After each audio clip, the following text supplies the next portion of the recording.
Hi, everyone, and welcome to episode 343 of your Tick Bootcamp podcast. The title of today's interview is Orthodox, an interview with Bari Mitzmann. My name is Richard Johannesson, and I co-hosted this episode with our good friend Nicoletta Forbes. Folks, Bari Mitzmann is a really cool lady who is a social media strategist. She's a podcaster, and she's also a special education teacher. And she had a lengthy Lyme disease journey, which she ultimately came to overcome at least the chronic phase of her disease because of the social and spiritual protections that were put in place for her as an Orthodox Jew. Folks, this is a really cool episode, and it will help you to learn more about the spiritual and the social elements of Lyme disease, not just the physical or physiological elements of Lyme disease. And I think if we learn anything from this wonderful young woman, that is that we have to make sure that we're treating ourselves socially, spiritually, emotionally, and physically. So folks, without further ado, I'm really happy to introduce to you Orthodox with Bari Mitzmann. Hey, Bari Mitzmann, and welcome to the Tick Bootcamp podcast. Thank you for having me. I'm really pumped to be here. Well, we're really pumped to have you, Bari. And, there are so many different reasons why we wanted you on this podcast. I mean, you are somebody who is becoming more and more well-known in the community. And in part, I'm excited to have you because I want to learn from you because you have an awesome podcast. So why don't you first share with us a little bit about your podcast, what inspired you to become a podcaster? At some point, I think I was newly pregnant with my son who, just, turned 4. And Yes, happy birthday to Mel, by the way. Thank you. So I was leaving the job because I wasn't capable of meeting the requirements anymore, and my energy was low. And we'll get into it, but unbeknownst to me, my Lyme was still active. And as I was leaving the job, somebody said to me and said, why don't you start a podcast? I'm like, what is a podcast? So once it was explained to me, I decided to take sort of what I was doing on Instagram and move it onto a different platform. It's called the Woman of Valor podcast. And in it, I share some of my own experiences for the sake of, educating or validating others' experiences. And if there's a topic that I don't personally know myself, I like to invite strong women to come on and discuss, their life experiences that, might not be the norm to discuss openly for the sake of destigmatizing and removing taboo from things that really should be discussed. So as a dad of 4 daughters, I want to thank you for the great work you're doing in that community. I've listened to a couple of your episodes and it's really well done. So thank you for that great work. And thank you for joining us today on the Tick Bootcamp podcast so you can share, how this journey, how your life's journey has been affected by Lyme disease. Before we get there, talk to us a little bit about young Bari and where she grew up, because I can tell from your accent that you are a New Yorker. So talk to us about your experience in New York and how that ultimately led you to living in Nevada. Well, actually, I learned very early on that it's Nevada. And if you say Nevada, all the local Nevadans are going to give you the stink eye. But I did grow up in Brooklyn. My accent is much stronger when I'm there. I'll come back after a trip and then I'm starting to talk like this a lot. And everyone's like, how long were you in New York? And I was like, long enough. But I grew up, born and bred in Brooklyn, New York. I belonged to an Orthodox Jewish community. I was an incredibly ridiculous overachiever. So say in high school, I was president of the statewide Jewish youth organization, as well as the president of my high school, as well as the captain of the debate team and involved in the basketball team and, volunteering for different organizations because I could. Very loud, rambunctious, big performer. I loved to be involved in all different types of productions, whether it was choir or theater or anything like that. And then on into, college, I took a year abroad. I went to Israel for a year and, tried to gain some of my own independence, being a 17-year-old, going to a foreign country was, pretty fun. And then, went for my psych degree with, big ideas of going for my PsyD. And then as I went through my undergraduate, I'm like, maybe I shouldn't do that. And I think that was my subconscious telling me, girl, you have enough to deal with yourself. Don't try healing other people because you got your own stuff to deal with. So then I ended up just going into the education field. I was pursuing my master's in education while working in a special education school and volunteering for 3 nonprofit organizations, while also trying to find a life partner. It's very common in the Orthodox community for, young women in their early 20s to start looking for a suitable mate, which I was doing serially. I was hustling, but I How'd that work definitely out for kept you, myself Barry? real busy. So how'd that work out for you while you were going through this serial dating process in the Orthodox community? Honestly, I had a lot of fun. It was great. I mean, I got to meet all different types of people from all different types of backgrounds. I didn't have to pay for dates. There was one that I specifically wanted to. And I probably had the most fun on that one. I actually saw him recently and I was like, bro, remember that time? That was so fun. But then, 4 years later, I found my husband who I felt like maybe I knew that something was about to hit the fan and I needed someone strong. So he made it past all the tests and all of my, passion. I was very strong-minded. I still am. But there were quite a few young men that were rather intimidated by my accomplishments, my personality. And he was just like, yeah, I'm cool with it. And I was like, all right, so put a ring on it. So he did. And that was great. But I was living it up, teaching, working, grad school was so much fun. I was having a party. And then, everything changed, of course. All right. So it sounds to me that this overachieving, overcommitted gal who's having the time of her life, dating, serially for 4 years, finally does, find someone who can, feel good about himself despite being with this hard charging overachiever. But you started now to not feel well, right? So talk to us Yes. about when your symptoms started to develop and how this was impacting the hard charging life that you've just described to us. So very quickly, like soon after I got engaged, I started dropping weight. And, obviously as a, young female who's dropping weight, the reaction is, what's your secret?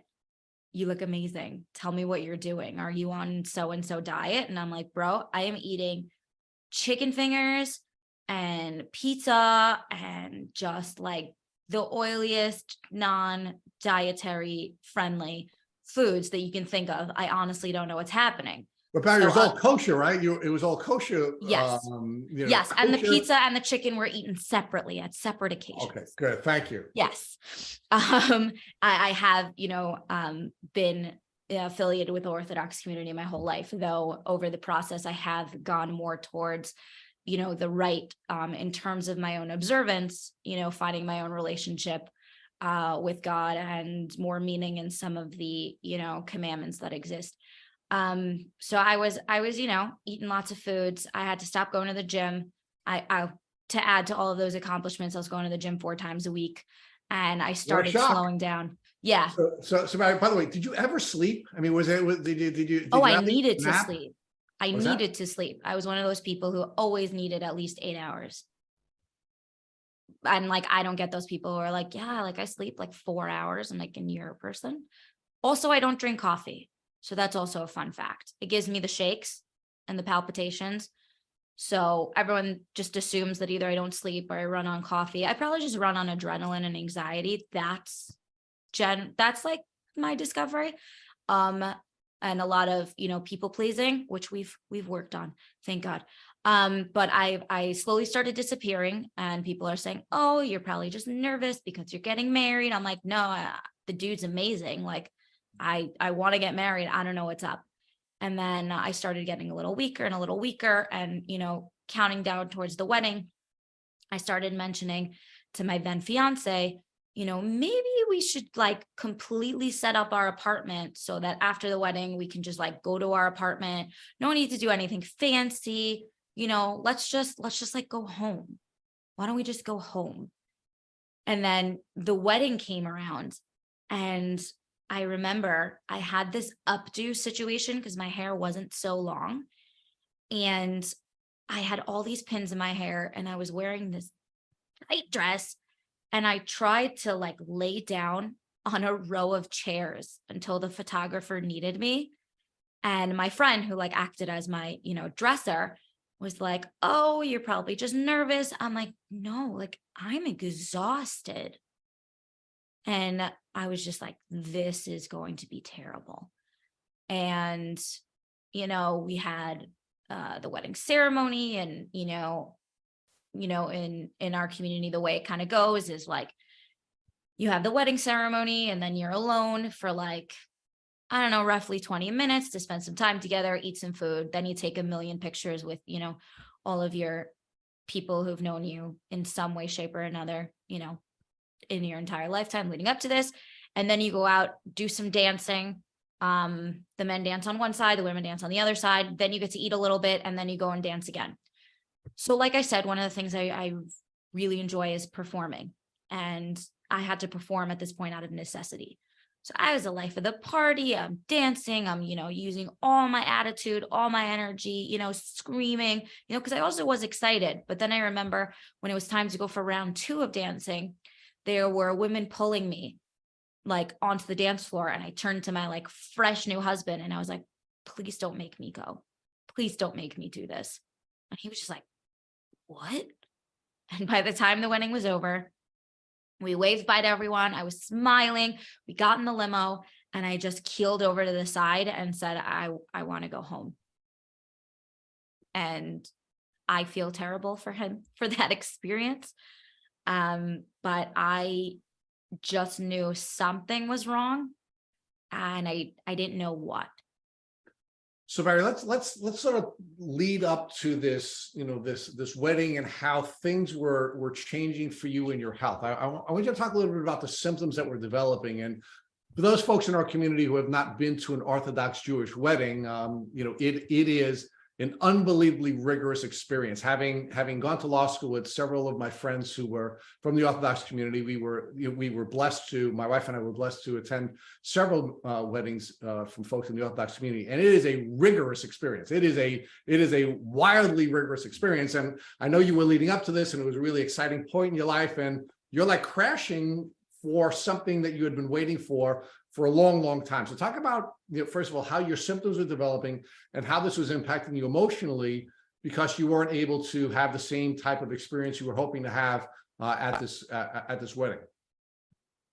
So believe it or not, I didn't care that much about the actual wedding. I kind of just wanted to be married, move into a new place with a man, and like move on with my life, have some babies, and just, live the life. And something that I do want to say is, if you're thinking, she must be living the life of, the movie Unorthodox or, my unorthodox life, most of the questions that you'll ask to me, the answer is no.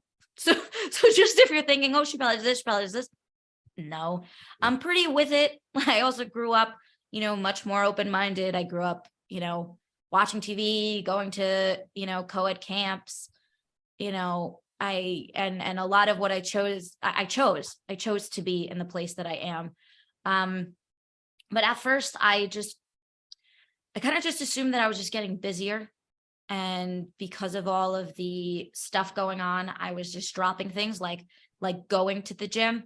And one of my classes in grad school was about applied behavioral analysis, which is a method in helping individuals, more specifically individuals on the autism spectrum, but this does work with many other individuals. We had to create an ABA plan for ourselves. And most of the people in my class were like, "Well, if I, do my work or if I do whatever, I'll get myself a coffee. And I was like, high overachieving self. I'm not just going to like pass all my classes in grad school. I'm going to ace them. So I did, I'm going to go to the gym, and for every half an hour that I'm at the gym this week, I get 15 hours of FaceTime calling my fiance, Friday afternoon before the Sabbath. And if I don't get to go at all, then I don't get to speak to him at all. And I pushed myself. And as I was doing that, I realized like, wow, this is so hard. I mean, obviously I earned myself an hour of FaceTime with my fiance because like girl needed to see her boo. But I was just like, why is this so much more difficult now? And I was just so confused because I already knew, for years prior that I had PCOS, which is polycystic ovarian syndrome. So one of the characteristics for myself was that I retained and maintained the same weight consistently from the age of 16.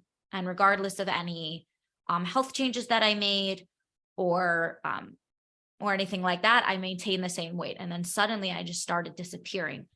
And honestly, unfortunately, I wasn't so bothered by that. I was curious, but I wasn't so bothered. But at the point where people were concerned that I wasn't eating, that's the part that got me starting to get hot and bothered about it.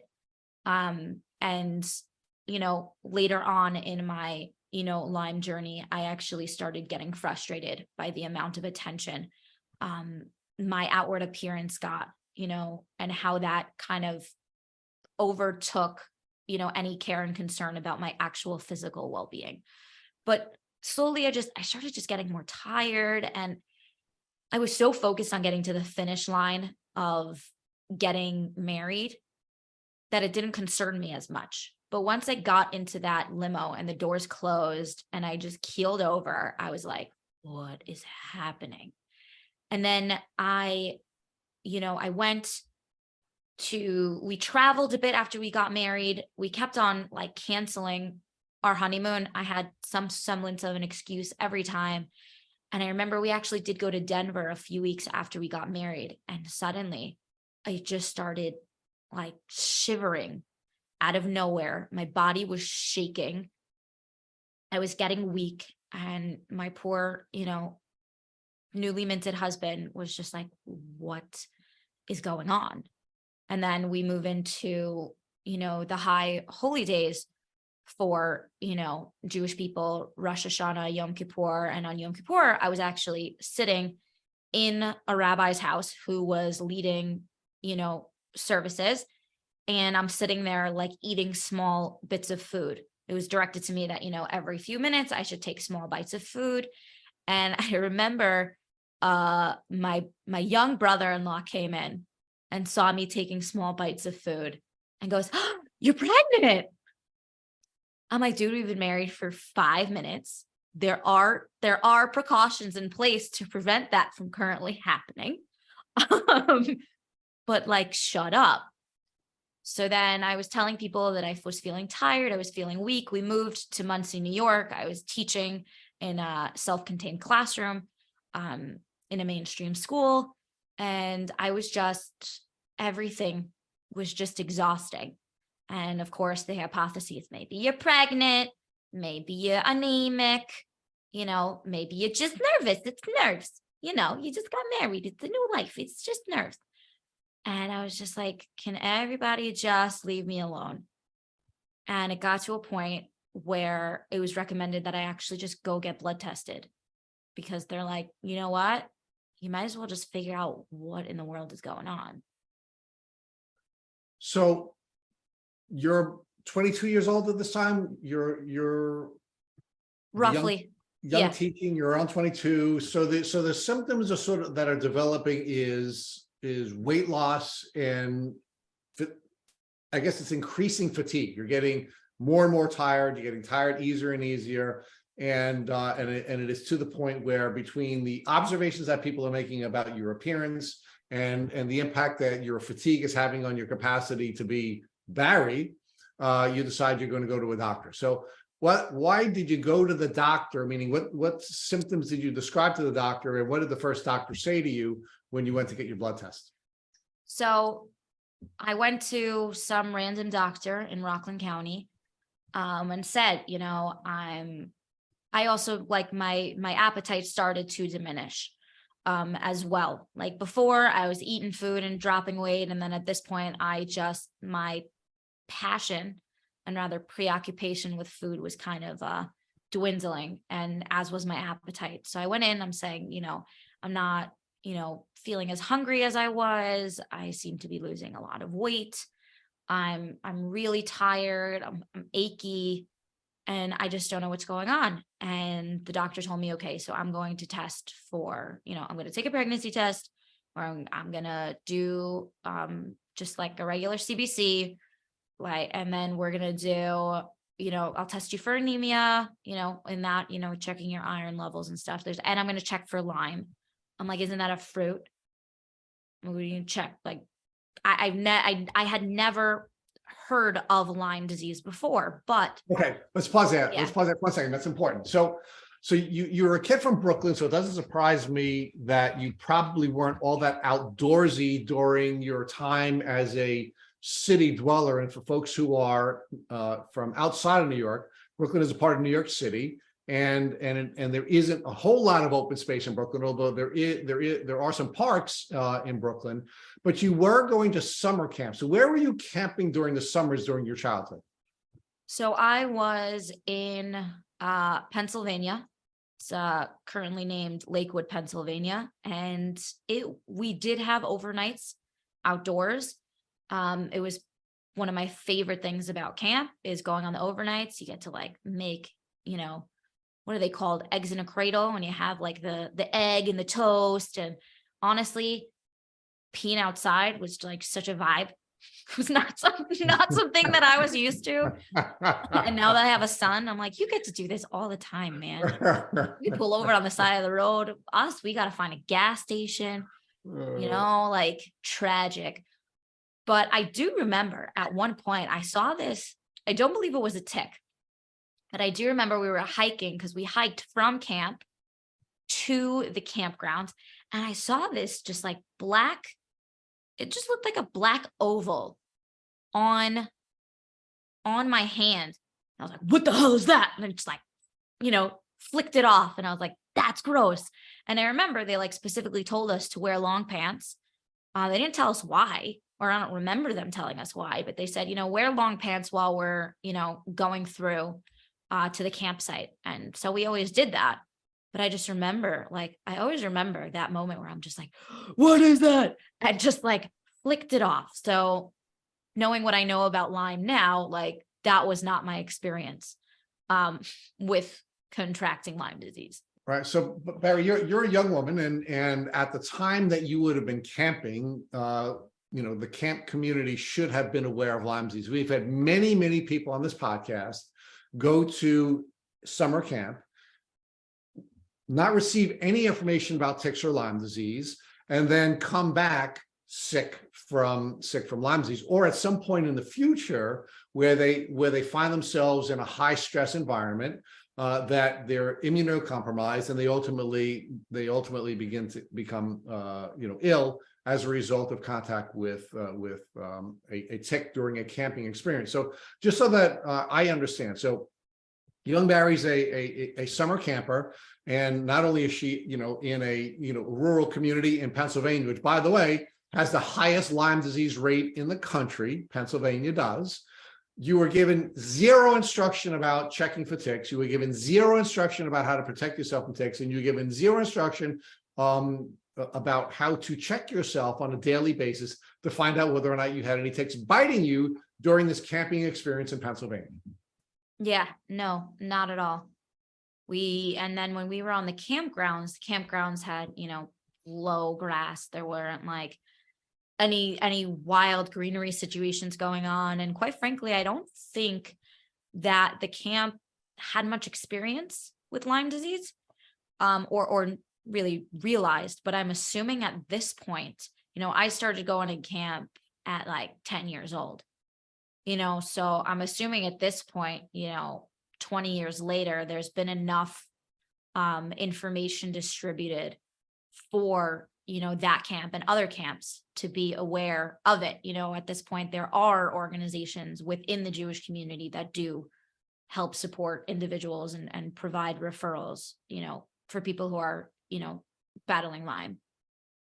Well, I hope you're right, because it actually hasn't been our experience that any of the camps or any of the people that we've interviewed who have gone to camps have given any Lyme awareness information. So I hope in the Jewish community they are doing that. But quite frankly, Barry, I'd be surprised if they are, because it's just not consistent with what we're learning, and that's part of the reason why we do what we do, because we're trying to get that information out to the entire community, and certainly in particular the folks who are running camps.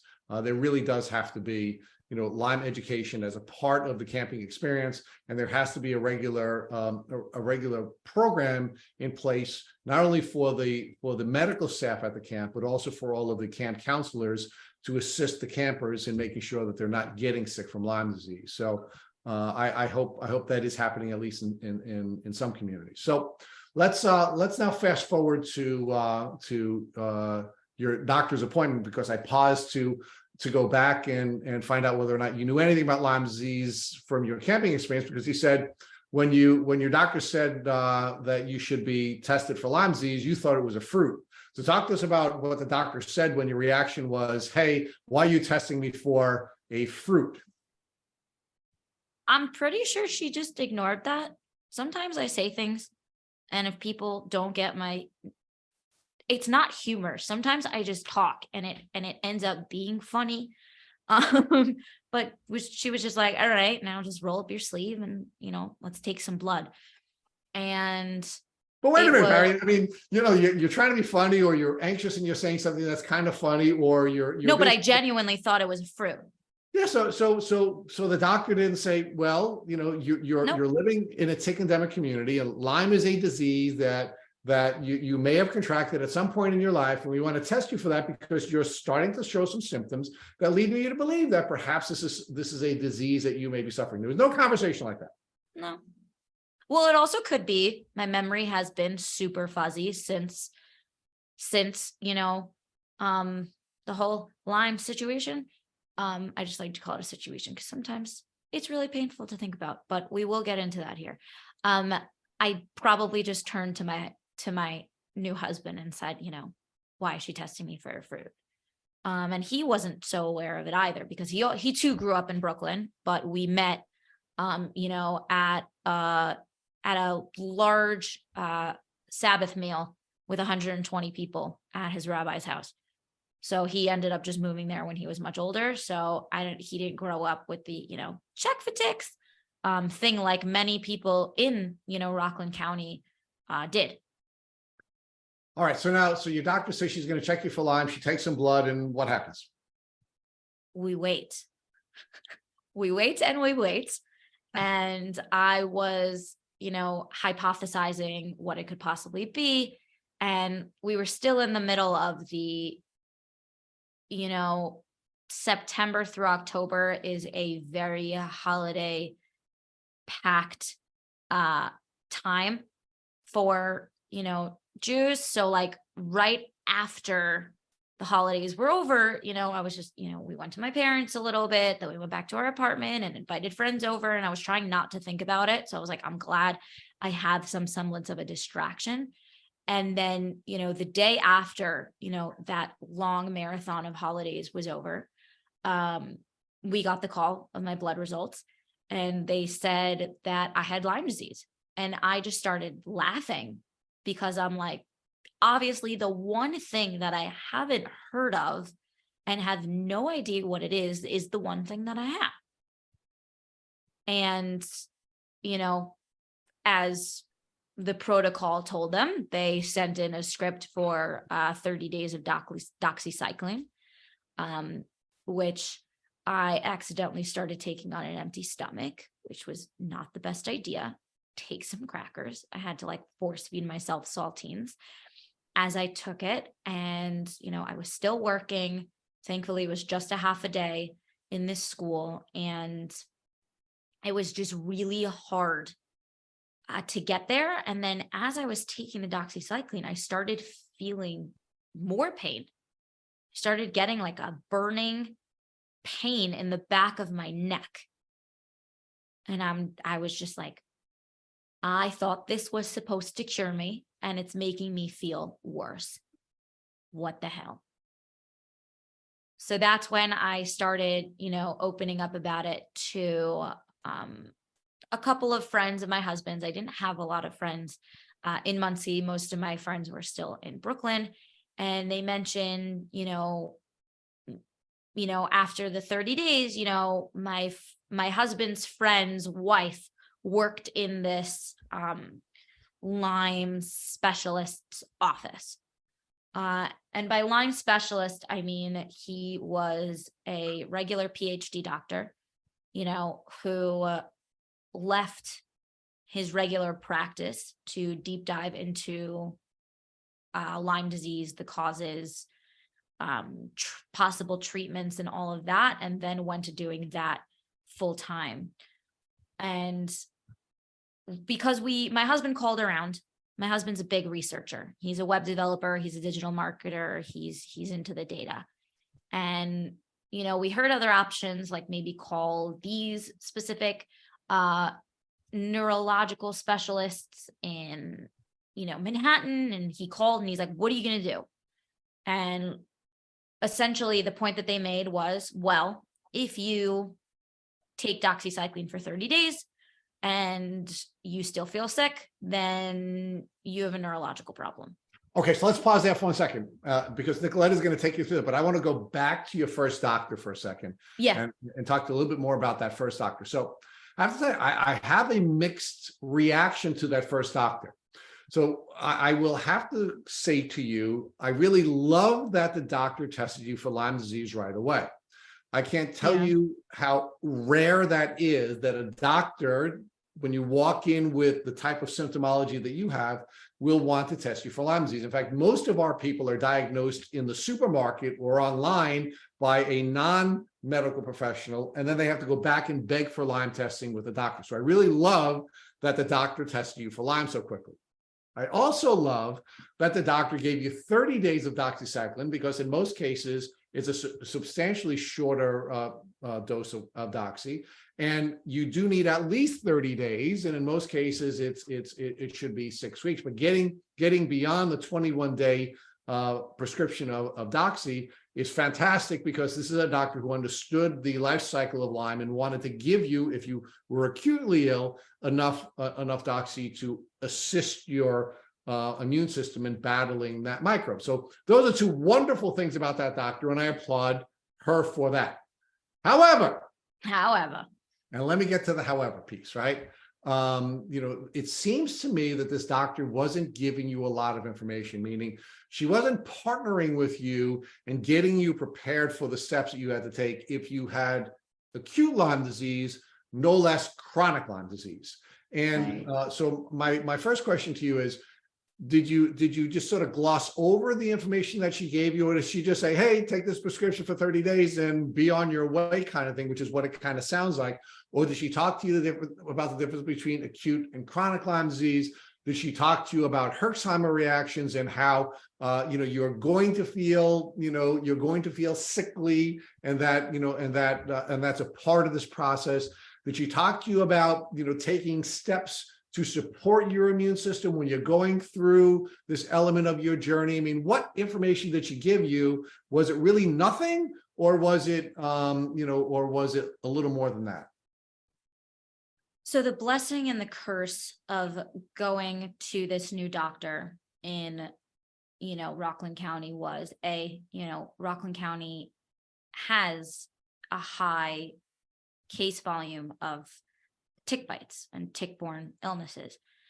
So because I moved there, I was able, it was just one of those things where like, we're just going to test you. And I heard that at times there may be individuals who get tested for the standard testing of Lyme and it comes back negative. So I'm also thankful that I was able to get a positive on this specific test. But the con was that it was kind of like one of these places where they kind of farm you out, like, let's get the patient in, let's get the patient out type of thing. I don't recall any information, any explanations. And I got the call that I tested positive for Lyme on the phone. And there wasn't any, how about you come in, make another appointment, like charge my insurance, do whatever you need to do, like make that bread. But like, you're not going to bring me in. They were just like, no, we're just going to send a prescription and then, they'll deliver it to you and you just start taking it. And that's it. I didn't really get an education. I had never heard of a Herxheimer reaction. I was not prepared.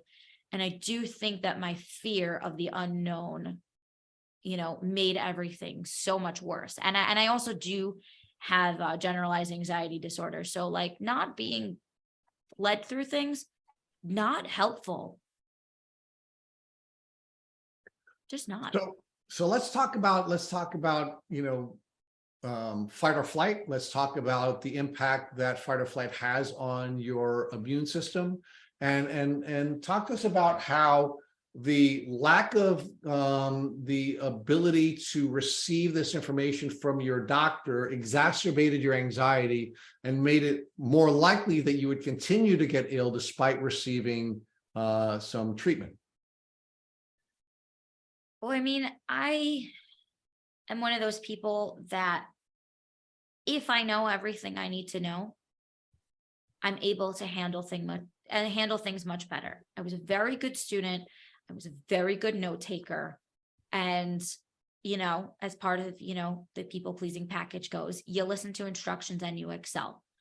But I didn't get many instructions.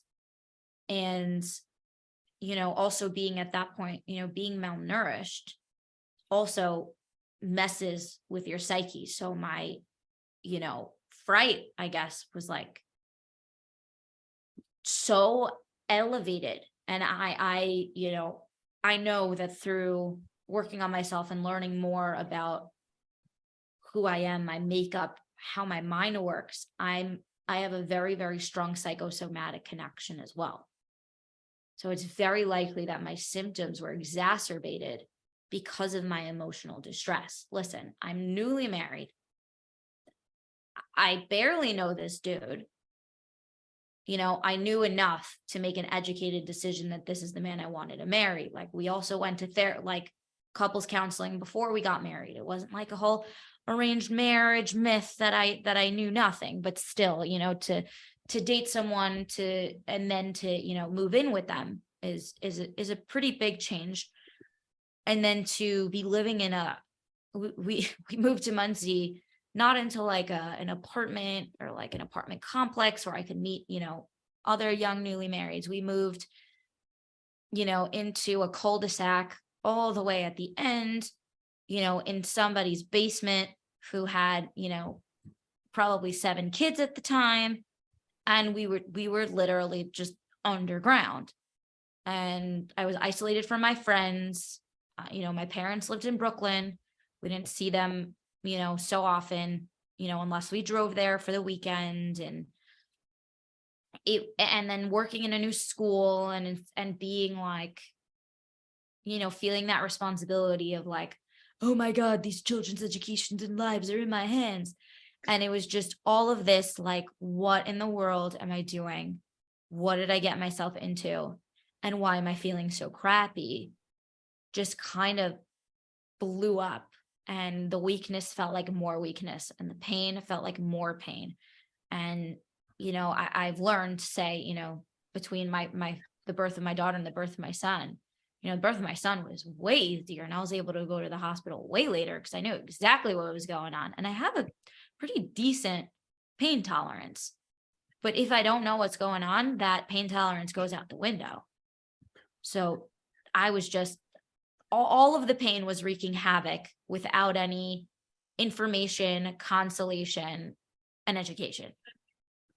So, Nicoletta, before you take Bari on the rest of her treatment journey, are you as anxious as I am hearing that she was living in a basement? And we know that generally moldy environments are really, really bad for people who are trying to go on a healing journey, and that it almost sounds like Bari probably if she had gotten proper medical treatment, may not have gotten chronically ill, but did get chronically ill because she was, she was just not working with somebody who wanted to partner with her and give her the information that she Yeah. needed to be healthy in this. I mean, is that screaming out to you, Nick, the same way it is to me?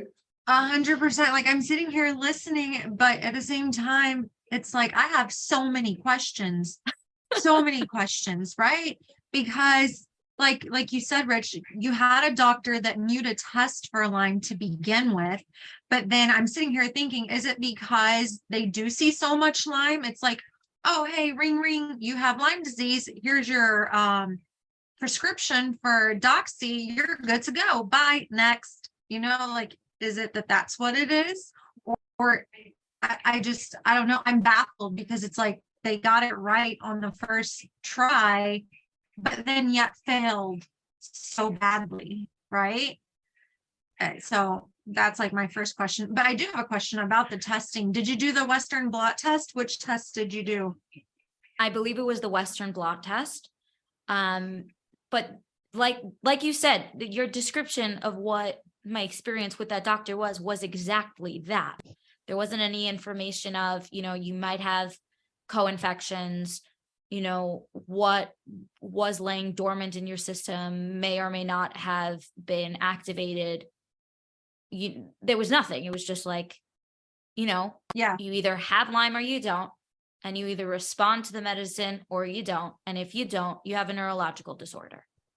Yeah. And the fact that it was picked up on the Western blot, that in itself is, because those are inaccurate like 50% of the time. Right. So it's exactly. just like there's just so much where I'm like, oh my gosh, I have so many questions, right? But yeah, no, same thing, Rich. It's like, okay, it's just yes. So okay, so your first treatment was Doxy, 30 days, right? Yeah. You guys are living here in this basement at this point. After taking the Doxy, you're still not feeling great, right? You said it's making you feel worse.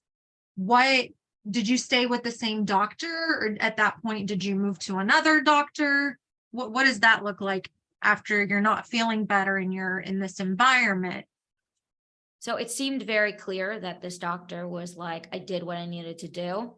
You need anything else, I can't help you. Like, go call, NYU hospital and speak to an infectious disease specialist. And like I said, my husband did the research and he was just like, why would we go to the city for them and pay them to tell us that you have a neurological problem and that they can't help you? Because he called all these places like, what are you going to do? Like, I just want to know what it is that you're going to do to see if this makes sense.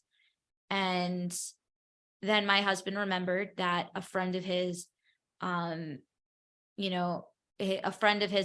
that his wife worked at this doctor who was, treating patients with Lyme disease, though he, wasn't officially a Lyme specialist, but, like he quit, his regular practice of being a general practitioner to do all this research and treat Lyme. So decided to go to him, and his bedside manner was subpar, and the wait times were astronomical, and we paid completely out of pocket, obviously. So when anyone asks, what we did with our wedding money, it was all given to my Lyme journey, which I felt absolutely terrible about. And still do. I'm like, that was a lot of money. Like, oh my God. And we had to just pay that to like try all these ridiculous things. Some of them were ridiculous. So essentially, Yeah. What are some of those ridiculous things that you did have to try? And so you got diagnosed at 22, you did the Doxy, and then from 22 to at what age did you try some of these other things, and what were they? Okay, so basically I started, first I had to go take more blood. So I went with my husband, like he took me to go take blood. And I closed my eyes and they took these vials and I was just like, I don't want to know. When I look at the blood, it makes me nauseous. And after it was done, I turned to my husband and I said, you know, how many vials did they take? And he goes, you don't want to know. I'm like, no, I want to know. So he took 20 vials of blood. And basically, after taking those 20 vials of blood, they used those just to, you know, test for so many things. So when we got the results back, obviously we needed to schedule a 90-minute session with this Lyme specialist. And he explained to me what the infections were, what they do to my system, you know, what I had, if I had any genetic mutations, which I did. And, you know, I remember him saying babesia, babiosis, you know, also your Epstein-Barr is active and you have this herpes 6. I'm like, I have herpes? And like, I was like panicking. I'm like, you did not tell me about your past, sir. And my husband's like, I don't think that's what they're talking about.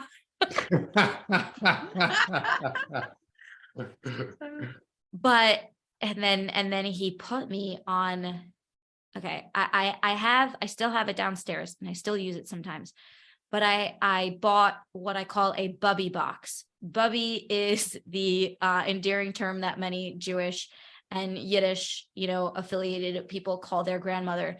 And it was a giant pill box, like giant, because I needed to take, he put me on antibiotics, antivirals, probiotics, supplements, an antifungal, because he was nervous that I was going to get like a yeast infection taking some of the antibiotics, like glutathione that I took orally that tasted like rotten eggs, and I would throw up every time I took it because nobody told me that you're supposed to, like, you don't have to put it directly on your tongue and hold it. It was disgusting. He had me on an anti-malaria medication that made my pee look like I was dying, and then also made me like violently ill. And I was just on so many things. I took a leave of absence from work, because it went from me going into work, like I was going, you know, 3 times a week and then like every other day. And they were like, this is not stable for your students. So I took, you know, a couple months absence from work, and thank God I had a wonderful, very capable teaching assistant who took over and did a wonderful job. She honestly should have just been the teacher the whole year. I just got to say that, because I did not give those kids my 100% because I didn't have 100% to give. And every few weeks I would go back to the doctor and he would, you know, ask me on my symptoms, where he also had me taking Alka-Seltzer for the herxing. I remember that. Like I said, like my memory is like super foggy since, you know, I don't know when exactly I got Lyme disease. I just remember I started feeling a little sick after I got back from Puerto Rico. Is there any research to say that there are ticks in Puerto Rico? Oh yeah, there are plenty of ticks all over the Caribbean. Yeah. There's a ton of ticks in Puerto Rico, but you know, look, it's going to be difficult to identify, Barry, when you had gotten bitten, because it's likely you were bitten many, many times during the course of your life. And, you know, the question that, you know, I have in my mind is, did you just get bitten when you moved to Rockland and that sort of activated everything that you had been harboring for a long time? Was it because you were living in this probably moldy environment? Is it because you had so much going on that was just overwhelming and, you know, immunosuppressive? And, you know, part of, you know, what's making me anxious about the story is if, you know, if you had been treated properly right after you were diagnosed, you may not have become chronically ill. So that's a part of the story that's really making me cringe that, you know, that if you had the proper treatment, you might not have had the challenges that you had, and you're sort of like the emotions, and I think Nicoletta and I would like you to build some of that up for us. Like your emotional issues seem to be getting worse and worse and worse, right? You're generally an anxious person. You now have these doctors that are not treating you well, so you're getting more anxious. You're not able to serve these students that you are committing your life and your career to. We know that students that are on the spectrum are going to need a lot of consistency. So you're coming in and you're going out, and you're coming in and going out, and that's having an impact on your ability to serve these people that you've dedicated your career towards. So talk to us about how that is impacting you emotionally and how that's making it even more difficult for you to heal. So I have always had very high expectations for myself, and high expectations of how I serve other people. It's debatable whether it's something that was innate or something that was conditioned, probably both. But I had this very intense drive to make everyone else happy and make everyone else fulfilled. And it was not something that I was able to do during that time. I do also believe very strongly that because of how anxious I was, and because there was so much trauma prior to that I wasn't even aware of at that point, but was just sitting within me, I believe that had I worked through that and resolved that prior, I don't think the illness would have hit me as badly as it did. That's something that I believe, because I do know that my psychosomatic connection is incredibly strong. But I was, like I said, living in a basement, newly married, not living up to the expectations of a wife that I had for myself. My husband, the angel that he was, and is, was very, very patient with me and very kind and giving. And I was getting so distressed because the medicine even made me more nauseous and less hungry. And I only remember having actual meals maybe 2-3 times a week. And that was with the help of, which was then contraband, but is now normal, marijuana. It was the only way to get my, to get me down to a place like anxiety wise, and then give me an appetite. So that weed was like the only way for me to be like, you know what, babe, run down the street to that place and get me like that meat pizza that they have. Or, okay, I can probably eat in the next 20 minutes, run to that Chinese place and get that sesame chicken and I'll eat that, and we did need to eat watching something so that I wasn't so hyper focused on how much I was eating, because it really wasn't a lot, but I needed to just like have something not on my mind about like, why am I not eating enough? Why can't I eat? Like, what happened to me? Like my appetite, I used to be able to just like eat and eat and eat, and now I can't. And like, oh man, now I'm in so much pain. And, we're stuck in like a very, very, very small apartment, like very small. And there were points where I was so weak that I would have to ask my husband to carry me to the bathroom, which was a solid 7 or 8 feet away from our bedroom. Like I said, it was very tiny. It's like my whole apartment is probably the size of our garage now. And I was like, this is not romantic. This is not what I signed up for. Like, why is it that like the most fun we have is when we're like laying in our room watching Parks and Rec? Like, this is pathetic. And like, I would spend days on end just in my bed because I was too weak to do anything. And the treatment that this doctor had me on was so incredibly aggressive that I felt like, even though it was meant to heal me, it kind of felt like it was destroying me at the same time. And later on, I discovered that this practitioner no longer uses antibiotics with his treatment. But this was, 7-8 years ago. And obviously people get different education and follow different schools of thought, and those evolve, which I'm appreciative that he learned. I hope that his bedside manner, improved as well. But after many, many months of taking all of these pills and gels and God knows what, I started feeling a little bit better. And I was just like, okay, I'm good now. And that's where I kind of left it. And once I was like, okay, I'm good now, I was like, babe, we need to leave Muncie. Like, I don't want to live here anymore. We need to get out of here. We need to relocate. Like, I can't do this anymore. And that's when we decided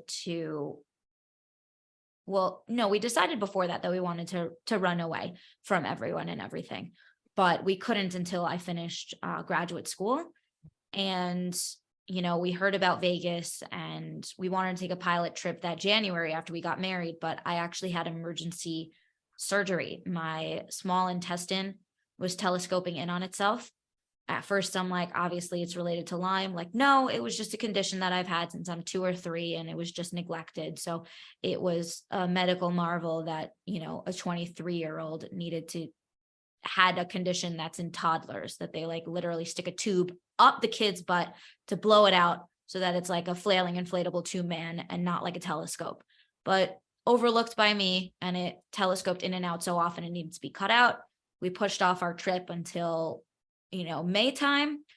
We liked the idea that it was very dry because we were concerned about moisture and humidity and mold. And as soon as I took my last exam, we left and we moved. And I was pretty sure that, my stint with Lyme was over.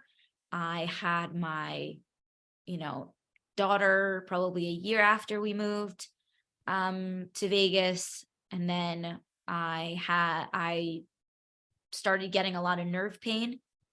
And I was still suffering from fatigue. And I realized something might be wrong. And I was concerned because I was also like newly pregnant with my son. So I decided to find a new specialist. And this specialist was a holistic specialist. He was originally a chiropractor who, suddenly some people in his community back in Muncie, ironically, were coming to him with, concerns about different illnesses. And he began to research and find, different treatments for different things. And I became friends with his daughter actually on social media. That's how it started. His daughter was on social media. She mentioned that her father's a holistic specialist who actually worked through muscle testing, which was something I never heard of, and kind of was just like, okay, that's heebie-jeebie. And he's a quack. Cool. But like, why don't I just try it? Because I don't want to take 20 vials of blood again. And he also did make me take vials of blood. Actually, that's not true. He made me take vials of blood. But he did it through my doctor here because I didn't want to spend thousands upon thousands of dollars out of pocket. So he reached out to my doctor here with a whole bunch of instructions of please get her to do all this blood test before she flies in to see me. And, he put all those through. I did all the tests. And when I finally went to him, and he did the blood work in combination with the muscle testing, he told me that I still had multiple infections still active, including my Epstein-Barr, including the herpes 6, and including, some tick-borne illnesses. And I began to panic because my son was in utero. And I'm like, great. So I went through hell. And now I'm going to have my son live through hell as well. So he put me on like a no sugar diet. He had me avoiding, wheat. He had me avoiding dairy. He had me on a whole bunch of supplements, like a silver supplement that was different, like olive leaf. I was on a whole bunch of things. And I would go back and forth every few months And I remember, going to someone for my gig on social media. I do some modest fashion stuff, and I was very interested in this concept of color palettes. And I went to go get a color palette done by a color analyst, and she alluded to the fact that I was still like green, not like olive complexion, but like sickly green. And she was like, you know what? When you feel better, maybe you'll come back, and I'll redo this for you at no charge. But like, maybe you should come back when you're better. So I was like, and I overlooked it. And then later on when I went back, she was like, oh my God, you're not green anymore. This is amazing. I was like, what? She was like, honey, you are green. I was like, thanks. But yeah, then I switched to him, and I feel like I've been talking for a while, so I'm going to pause. You might have questions. I do have a question, actually, if you guys can hear me. Yeah. When you were pregnant with your son, did it become a concern that you may have passed Lyme to him? Yes, it was definitely a concern. And this doctor, I'll call him by name, Dr. Weidenbaum, unfortunately of blessed memory, he passed within the year, which has been tragic for so many people. So he had me doing certain things, avoiding certain things, taking certain things, to do whatever possible to prevent the Lyme from, going into his bloodstream and transferring it over to him. Later, we got him tested, and thank God he does not have Lyme in his system. And neither does my daughter. Fantastic. God is amazing. Oh, that's awesome. Very, very miraculous. And I'm very, very thankful. But I called my rabbi, and I'm like, he doesn't want me to have bread. When I wash, on the Sabbath, I'm supposed to have this challah bread, and I can't have it. He's like, do whatever you need to do, lady. Like, this is your health here, and this is your unborn child's health. Like, you need to do whatever possible. So that was like also very nice to see that, like, the leadership and the rabbis that I was speaking to, like, understood that, your health really does come first, and that comes to physical health and mental health. And, Judaism has a lot of wiggle room when it comes to that, because someone's life always comes before, what, the Torah, commands. That's awesome, just to have support, that in itself is a support system. Yeah, no, 100%. And there were people, throughout the journey that were supportive, and there were people throughout the journey who really weren't. And that was really painful. Like I said, the preoccupation with how skinny I was, people were like, Bari, you're already married. You don't have to lose weight anymore. And I was like, dude, I'm really sick. Yeah. And they're just like, well, at least you look good. I'm like, no, not at least I look good. I'm freaking miserable. And then they're just being like, I had a relative come to me and going, this person is cooking you meals, and this one's, picking up your groceries for you. It's like, what do I got to do in order to get that? And I was like, are you kidding me right now? And then you had the people who are like, well, thank God, honey, at least you know what it is, because I know that my neighbor's third cousin's ex-wife's, previous dog owner had Lyme disease, and they didn't know for 10 years. So, like, at least you know. And I'm like, that is the most invalidating thing you could possibly say, and then there were the people who were like, how can I be here for you? Like, what do you need of me? Like, and that, for me surviving, it was like, you know what, let me ask the Trader Joe's guy to carry my bags to my car. Let me, my friend asks me if there's anything she can do. I can ask her to pick up the groceries, or I can ask her to bring over, some chicken soup, for the Sabbath, for Shabbat, like, there were people who were willing to help. And it was kind of just like seeing who could. And like my rabbi was also really amazing, really supportive.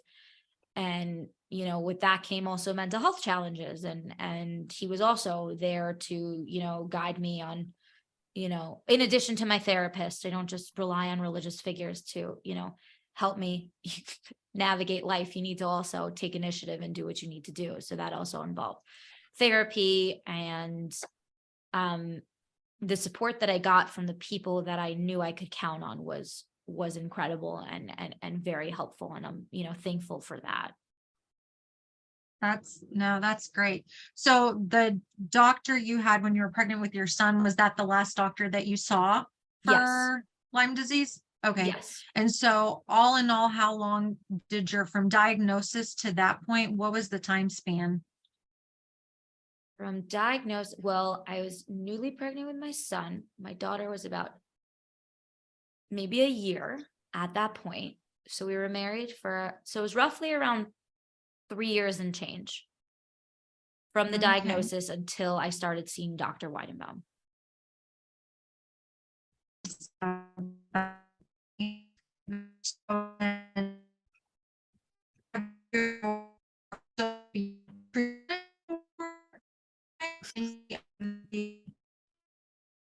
So, folks, if you haven't figured it out by now, we're really blessed to have Nicoletta working with us today, and she's so kind that while she's on a cruise ship, she's actually participating in this podcast. So if you're hearing it come in and out, and we're not going to edit that out, it's because Nicoletta has been kind enough to join me as a co-host despite being on a vacation with her family. But I'm gonna fill in here because it looks like we're losing Nicoletta. So.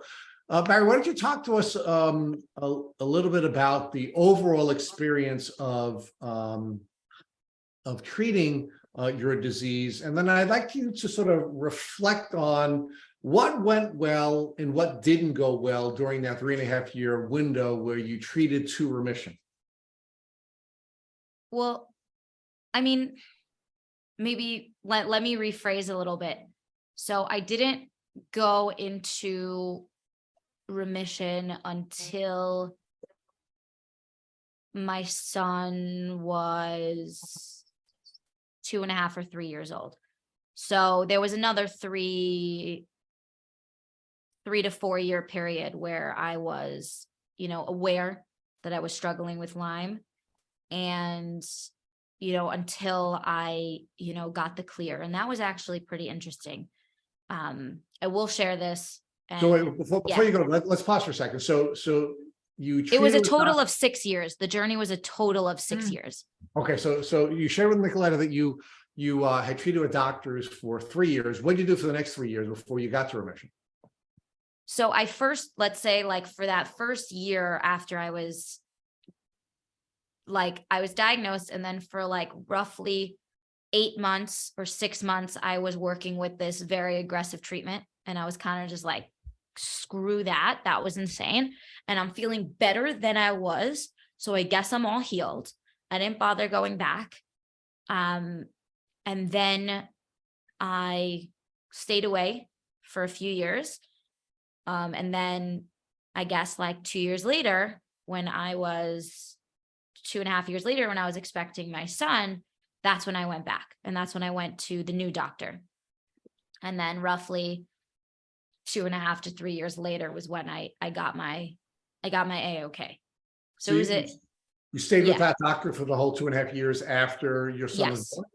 Okay. Yes. And is that the doctor that's since passed away that you would? Yes. Okay. Yes. And it's incredibly painful, not only for myself because of the gratitude that I have for him, for his daughter, but also because there were so many people. I actually had a follower who messaged me saying the day he passed away, he had a heart attack, at the office, and they couldn't revive him. She said, like, I was actually supposed to go in for my first appointment that day, and it was because you told me about him. But I guess he wasn't meant to be the messenger, for my healing. And that was incredibly heartbreaking. With him, I kept to the regimen of supplements. I kept to, doing infrared saunas when I could, Epsom salt baths, and different dietary recommendations. But I remember, and I would fly in every few months to see what was going on, how the infections were doing, and all that jazz. And I remember the last appointment that I had with him.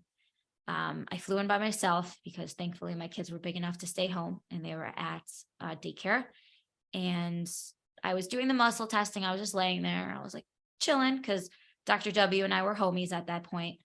And he's like, so what have you been doing? And I said, I've been following the regimens, been taking everything every day. I've been, avoiding the foods that you told me. He's like, no, what have you been doing? I'm like, dude, I told you exactly what I'm doing.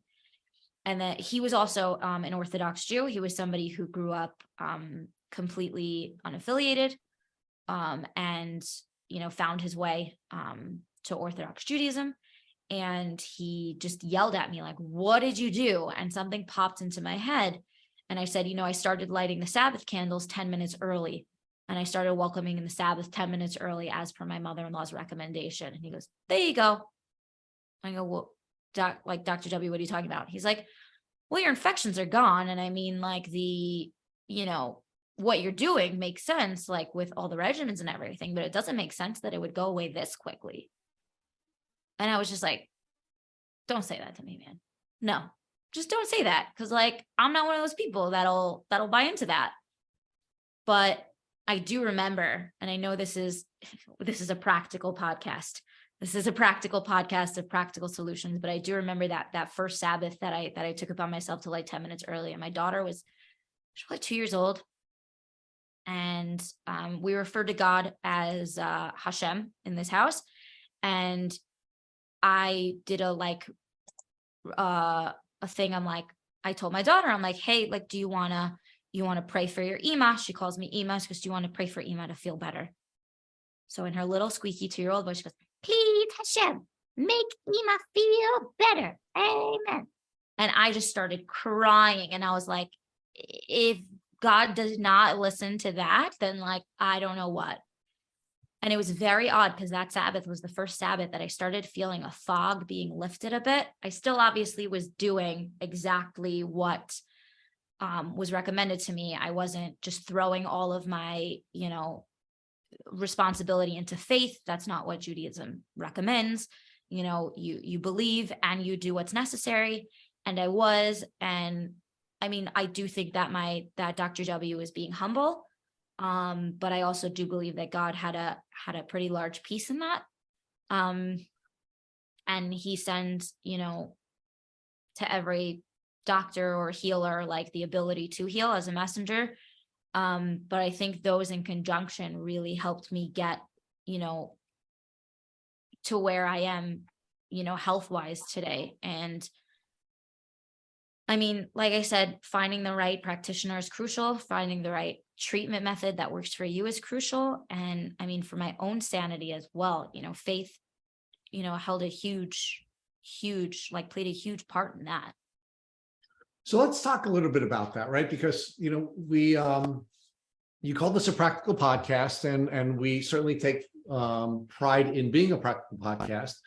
And we want to give everyone tips on what practical steps they can take. But so why do you think it's not a practical step to have a relationship with God and asking God to direct your healing path? Why do you think that's not a practical step?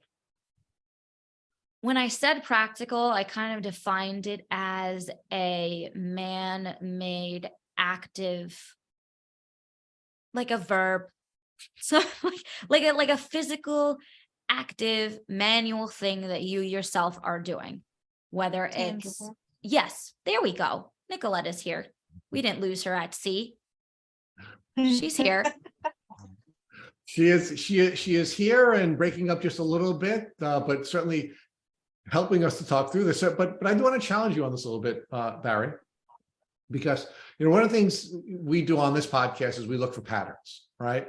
Right. We look for patterns of failure, and we look for patterns of success. So one of the things that really jumped out at me from the standpoint of a pattern of failure is that when you treated with one of your earlier doctors, your doctor didn't take you through a process of prehabilitation, meaning the doctor didn't get you and your body and your spirit and your emotions ready for this battle, and then just sort of, rushed you with antibiotics and rushed you with all kinds of a pill protocol.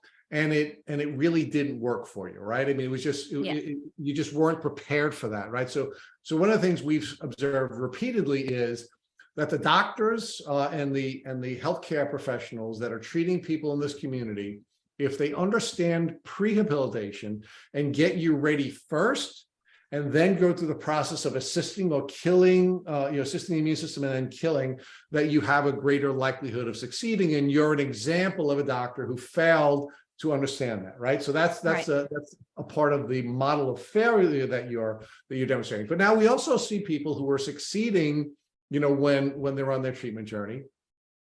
And what we find is that people who believe they can heal, that they believe in their capacity to, as adaptive humans, to take the steps that are necessary to heal, then they are substantially more likely. In fact, probably you will not be able to heal if you don't believe in you. And what we also see is the people who have the shortest path to believing in themselves and believing in their ability to heal and believing that they're the experts in them, not the doctors, are the people who have a relationship with God. So talk to us about how your relationship with God in the traditional community that you grew up in and the traditional community that you continue to worship in was a helpful piece for you to have the belief that you could heal, and why that was vital for you to getting to remission. Well, in the beginning, I felt like I had this aha moment when the doctor told me I had a resistance to folic acid. He said that I had a genetic mutation called MTHFR. And I was like, mother effer, like, that's hilarious. So I told my husband that I had the mother effer gene. But then I was like, oh my God, literally, like, look, now I know why I had to get Lyme disease, because then maybe I would have had trouble, conceiving and holding a pregnancy, which is what, my doctor told me. And I was just like, now I see it. And then I was like, okay, I learned my lesson now. And that was, 5.5 years before I was in the clear. So, that wears off after a little bit. And so I'm like, okay, that's not exciting for me anymore. Like, I thought I learned my lesson, and like, now, what the heck? But I did have this mentality at that point, so deeply ingrained in myself that I didn't even realize it, that I deserved all of the terrible things that happened in my life. And I think that also held me back from believing in healing. And then going to Dr. W, who had such a positive attitude and was like, with Hashem's help, with God's help, hopefully I'm the right messenger, for your healing. And also, like, pointed out, he's like, what is with your emotional situation right here? Like, there's a lot going on that you need to work on, my dear. And that was also at a point where I wasn't taking medication for my anxiety, which, before my last appointment I was, and he was like, I'm feeling that you're doing better. And this is a person who, like, I thought would judge me for taking something not natural. And he's like, if it works, sweetheart, and just kept going. And there was this, he also had me doing like tapping and like affirmations on different meridians, being like, I have the capacity to heal, and with God's help, I will be able to, and kind of took like my need for control and my need to be, have my hand in everything, because if I don't, then that means that I'm not in control. He kind of took that piece away from me, knowing that like my healing's not up to me and my illness is not up to me either. So it's not my fault. What's happening to me sucks, but it's not my fault. And there are, ways to help, and there is a way to heal. And like, I believe that I will heal, was something that I didn't believe. And he, made me do those affirmations and tap on different, meridians and things, usually just on my collarbone, or my clavicle, just like, I believe that I can heal, and with God's help, I will, like all these different affirmations, which, then went into my subconscious of like, I can get better and my life can get better than this. And I don't deserve to be sick. And I don't deserve to have painful things happen to me. And my husband doesn't deserve a sick wife. And my kids do not deserve an absent mother or a weak mother, And I think that also is what helped me open up to the possibility of healing, and then incorporating my children into that, being like, well, if it's still hard for me to believe that like I deserve it for myself, like my kids for sure deserve it. And that's why I kept them being like, oh, you want to pray for Iman, see, like pray that she gets better and whatever. And then the best part about that is that after she did that, she goes, please Hashem, help Abba make lots of monies. And I was like, obviously, you know what each of us value, like, great, like you're a smart kid. And she's the best. Now she prays for herself to be healthy and strong. And it's just, it's beautiful to see. And I think that Dr. W also took me into that shift of like, I don't deserve this happening to me. I deserve better. My family deserves better. And I'm not doing this to myself. I'm not bringing this upon myself because I deserve it. So now that you're bringing that up to me, like now that I'm thinking about it, which I haven't before. So I thank you for that, seeing like being given that permission to let go and let God or just, if someone's not a believer, like let the universe, do its thing for you, because you don't deserve a bad life. You don't deserve hell. Like you deserve to be a happy person with living pain-free and getting the best that life has to offer. I think that definitely helped.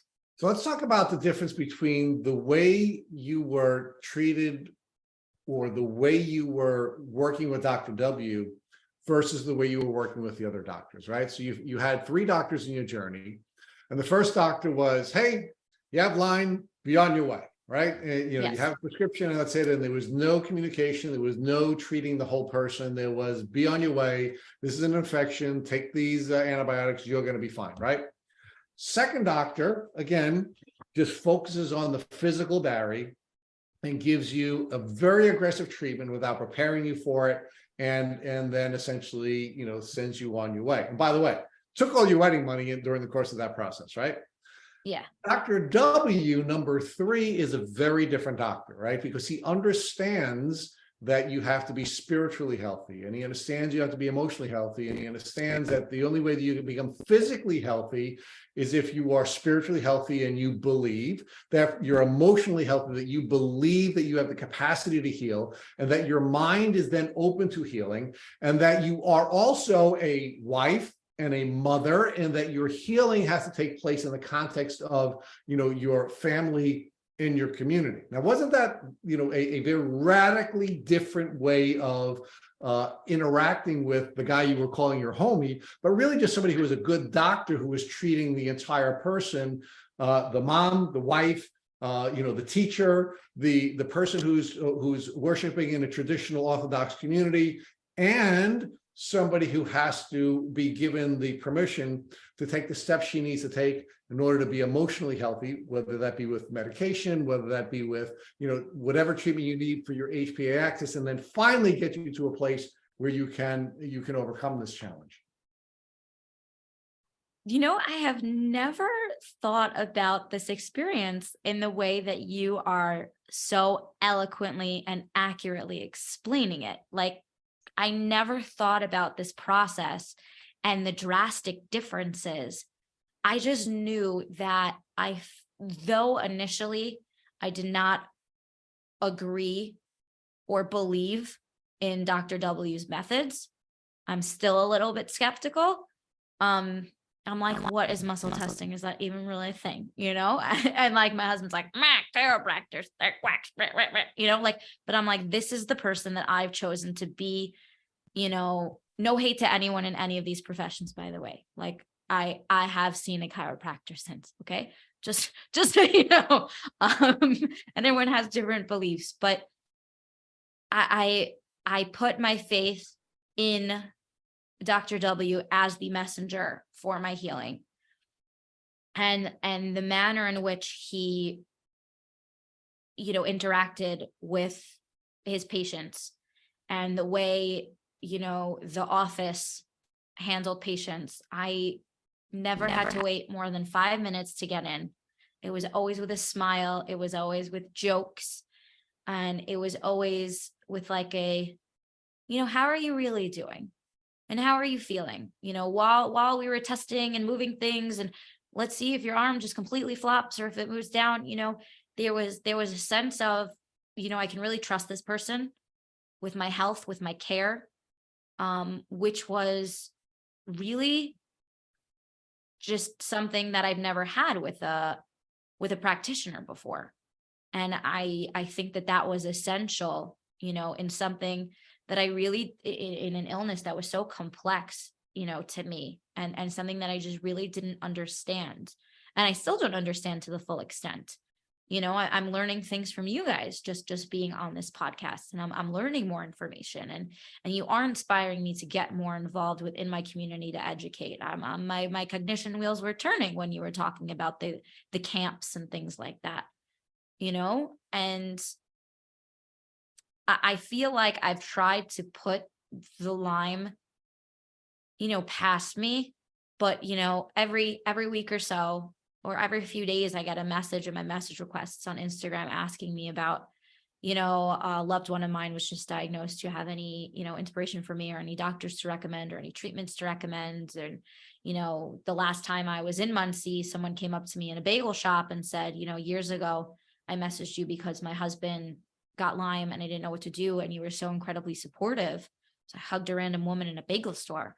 But being on this podcast, you're reminding me that this is a huge part of my story. It doesn't define me. And I think I was trying to push it away because for so long I let it define me. I was that Orthodox chick who's open about her Lyme disease, but it is important to my story, and it is important for me to be involved and share. And that's, thanks to you guys. You guys are, reminding me of how important it is to share your experience and share your story. And, I'll definitely be recommending this podcast because there's so many people suffering silently like I was, and they don't have to be. They don't have to be. And there certainly is hope for folks who are treated holistically as opposed to, treating people through a particular prism. And one of the challenges that we see with many traditionally trained medical doctors and specialists is that they're always looking at you through the lens of their specialty rather than holistically, right? And, and again, with like you, I think doctors are wonderful people.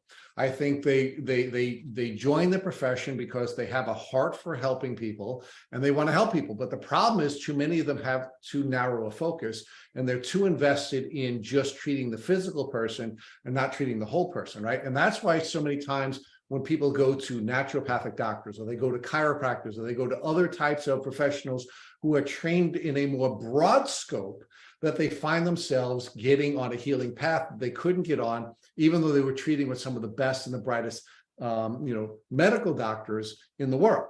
And it's because, the entire person wasn't being treated. And look, we've had on this podcast, people tell us that they remain symptomatic until they went through the emotional and the spiritual healing. In fact, Dorothy Leland, the vice president of LymeDisease.org, shared with us early on that her daughter, who is very sick, did not ultimately become symptomatic, free of her symptoms, until she went through a neural retraining process.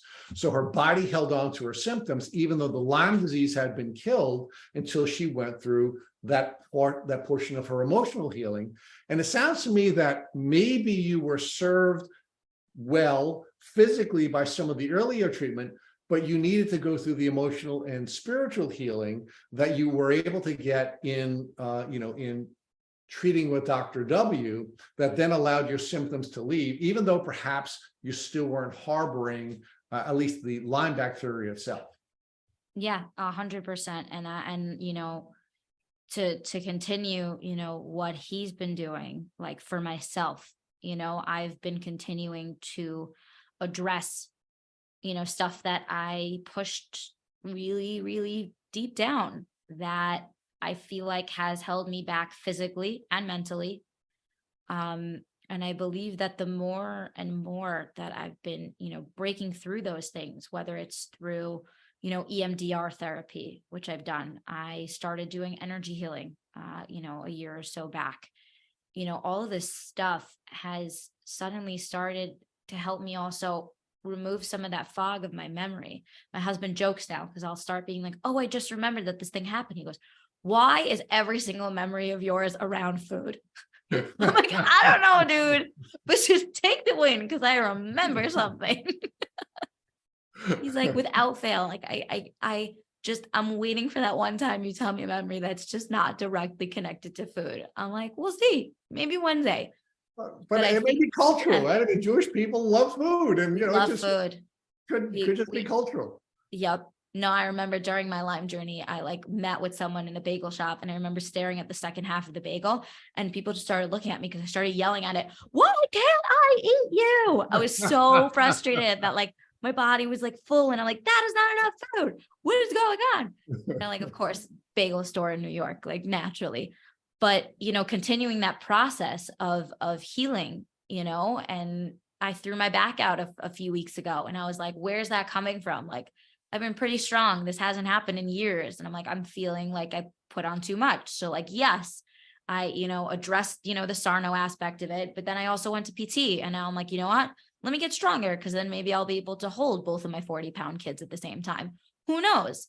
But to continue to work on myself holistically is, I guess, carrying on, what he imparted in he, left to me and to so many of the people who were helped by him.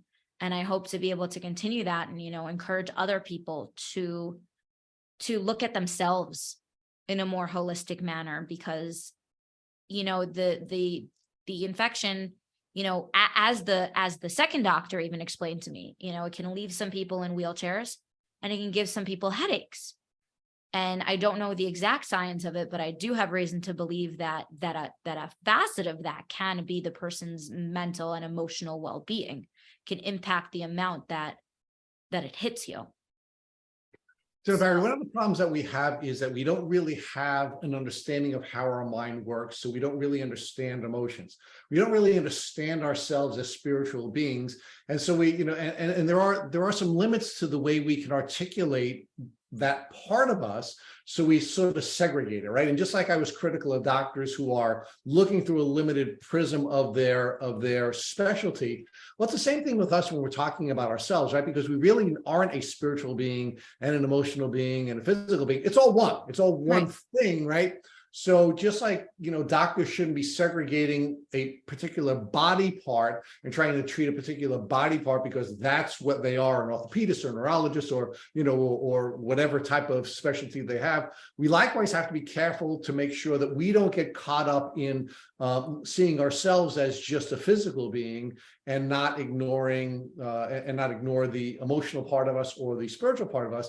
Because one of the themes I kept developing here during the course of this podcast, and I hope our listeners will agree with me on this, is that the emotional Bari was somebody who was sort of left in a closet, right? And, she was feeling uncomfortable about treating herself emotionally. She felt uncomfortable that maybe Dr. W, who was, also somebody who was fellowshipping in the Orthodox community, might judge you because you're using, a certain type of treatment. Or he was a holistic doctor, and what you kept doing is sort of either putting the emotional piece aside or feeling uncomfortable about treating the emotional piece. And as it turns out, that if you're in fight or flight, if you are in the sympathetic nervous state, if your HPA axis is pushing all kinds of adrenaline into your system at all times, guess what?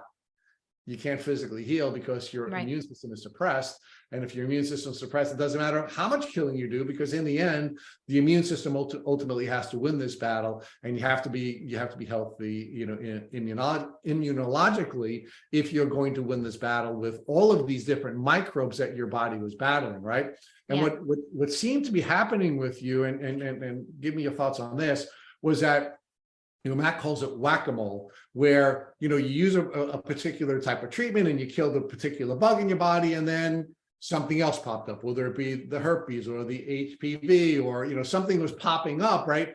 And why were the things popping up is because your treatment was working, but your immune system couldn't manage another microbe. And then you would get rid of that, and then something else would take over because your immune system couldn't manage it. But when you became spiritually healthy and you became emotionally healthy, you ultimately became physically healthy because your immune system was working in harmony with the whole of you, and you were able to manage these microbes and become healthy. 100%. And I do think that Dr. Weidenbaum did give me the opportunity for that. And he kind of like showed me what I was missing. I was focusing so hard on what pills do I take? What do I avoid? And he's like, you also need to, think about your mind and your soul, and you're really not doing that. So let's help with that as well. Which was surprising to me, but like you said, is the core of how I got onto, the path of healing. So let's talk about teams and tools, right? One of the things we've learned as a pattern in this podcast is not only do we have to treat the whole person, not only do we need to be supported holistically, but we also have to make sure that we're building the right team and using the right tools. And it seems like you had a lot of tools in here, but it really wasn't until you got the right team member on your team that you were able to heal. And so talk to me about how your gut was telling you that it was important for you to work with somebody from the same community that you were raised in, right? You were raised in the Orthodox Jewish community, and you found someone who was also from the Orthodox Jewish community, and how having a team member that could communicate with you in a way that you understood was vital to healing. See, now that you bring it up, like, I honestly didn't need, like, I didn't think it would be a deal breaker if I had somebody treating me who was outside of my community, just like, my therapists in the past, have not been, members of the community. It was something that kind of, I guess, at first happened because, like we said, we tried other places, and the most promising, it turns out that the first practitioner I had was also a member of the Orthodox community, but it was probably just because we were living in a high concentrated area of Orthodox Jews in Muncie. But then when it came to finding Dr. W, I mean, that happened completely out of social media, and already being friends with his daughter, who was, sharing about different holistic tips and different, recipes, and, making her own, lotions and all these things. And I thought that was super cool. And that's how we connected. I didn't realize, how actually working with Dr. W as a team, on, my healing would help me with my spirituality. It wasn't, but clearly it was essential. So, I mean, I do find, divine providence in this, because, there's so many people you can meet on social media, and like the fact that I connected with, Tehila, his daughter, who then said, yeah, my father, deals with Lyme stuff, call us and we'll see if we can do something remote, or if you need to come in. And that's where we started a 3-way phone call. And then we got the blood work, and then I flew in, and, I didn't know how much I needed it until I got it, if that makes sense. And I don't think I would have done it on my own, because the ideas about myself and my worthiness of healing and my worthiness of goodness, were so negative and so deeply, rooted in myself, that like, I wouldn't have thought, maybe I need someone to help me with that. It was just them showing me how much I needed it. Like it was that, figurative smack in the face of being like, hi, like, you need this. And I was like, oh, okay. And I would laugh. They're like telling me, I believe. And I would laugh. He's like, no, you need to keep doing this seriously until you actually believe it. So there would be times where we would have to do it like 10 times until I would be like, okay, I might be open to this now. not like this is ridiculous or like stop mid-sentence because I was laughing, or like he saw the like skepticism in my face. It was really, I didn't value it because I didn't know I needed it. But now I understand how incredibly important it was. And I'm thankful that it was served to me on a platter, being like, hello, this is for you. And I'm really, really grateful for that. Yeah, so Mary, I'm not arguing that we don't, when we're building our team, we need to find somebody who is from our culture or who has the same ethnicity or necessarily is fellowshipping in the same community that we are. I'm arguing that we need to be able to find someone who can speak to us, somebody who can 100%. communicate with us and give us the permission that we need. Now, in your case, it turns out that you did find somebody from the same spiritual community that you are from, but I'm just arguing to you that this is a guy that gave you permission, who spoke your language, who was able to get to your heart and to get you to even try things that you didn't believe in. And as it turned out, that whole combination of events and the permission that he was giving to you is what allowed you to ultimately heal.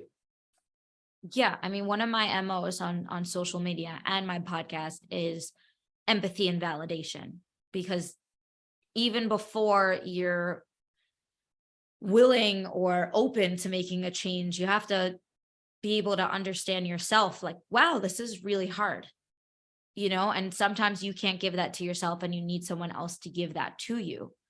And particularly in such a vulnerable situation where you're like, I'm so sick and I don't understand this and I don't know what's going on and I need help, for someone to then be like, okay, here you go take this, go home.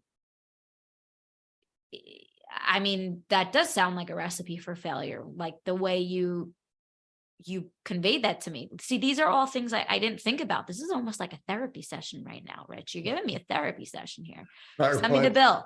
We're always blessed to help people see, the finger of God in their lives, and as a godly person and as a believer, there is no doubt in my mind that was an essential part of what allowed you to get to the powerful place that you are, which is, and there's another piece of this, Barry. So let's talk about the beauty of Lyme disease, right? Because look, we've been big fans of yours for a long time, right? We found some of the the articles, one article in particular that you very powerfully participated in.